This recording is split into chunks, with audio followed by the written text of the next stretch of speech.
is Dennis. I'm going to talk about watch.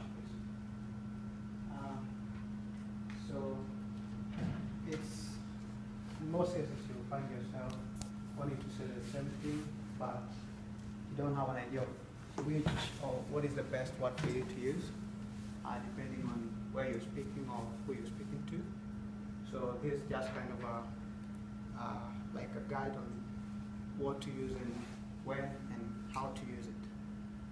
So the first thing would be, why should we use the right words? And the first point that I came with would be to make sure the audience understands you and they're able to get what you're saying. The second would be to prevent waste of time and resources. So if you, for example, you guys travel to come here, you used cars, and if someone doesn't make sense, so you wasted your time and you wasted your money to drive over here. So that would be the second point. And if you use the right words to the right audience, then that makes people know that you know what you're saying, or helps the audience know that you have knowledge of what you're saying. The second main point is, what are the right words? So you have words, you know how to use them, but what are the right words? And I think there's a few things you can consider when you want to know what the right words are. The first thing is the audience. So these are the people you're speaking to. You need to know like their culture, their beliefs, and how you want them to view you.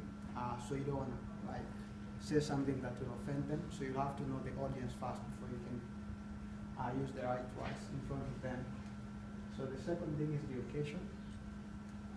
So this would be a good example, like if you're speaking to students, if you're speaking to children, if you're speaking to like business people, then the kind of words you use are different in maybe, for example, those three groups. So this is just an example.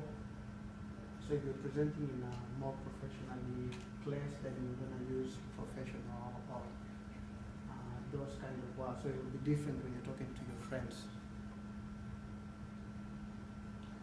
And so how do you know you're using the right words when you're speaking to people? So there's a few ways people can respond to what you're saying. The first thing would be obviously the non-verbal communication, which is like nodding. If they understand what you're saying, then they will nod and maybe they will smile.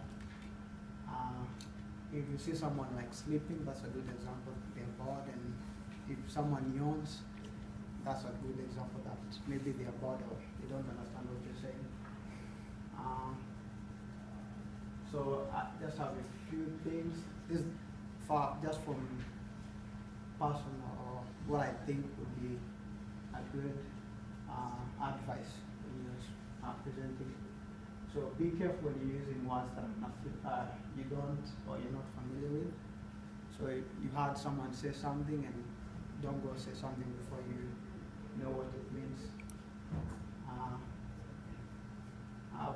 I learned this from my English class when the teacher was saying that people try to use words that they think the teacher wouldn't understand, so that she thinks you're smart. So if you use easy things or easy words that people are able to follow, then it makes people interested in what you're saying. So jargons are words that you would use. Maybe accountants, they have words that they use in their profession. So if you're communicating away from work, then you maybe avoid those kind of words. If you have to use the hard words, maybe you can explain them so that the audience knows before they can connect.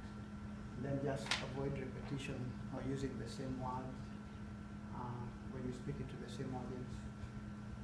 This is just an activity, just a question. I got, for example, like for the first question, I got A would be the right answer. And so I found this on the internet, and this person was basically trying to get across a very simple point. And so these whole sentences with all these hard words, they mean just be cautious. So if you read all this, it just means be cautious.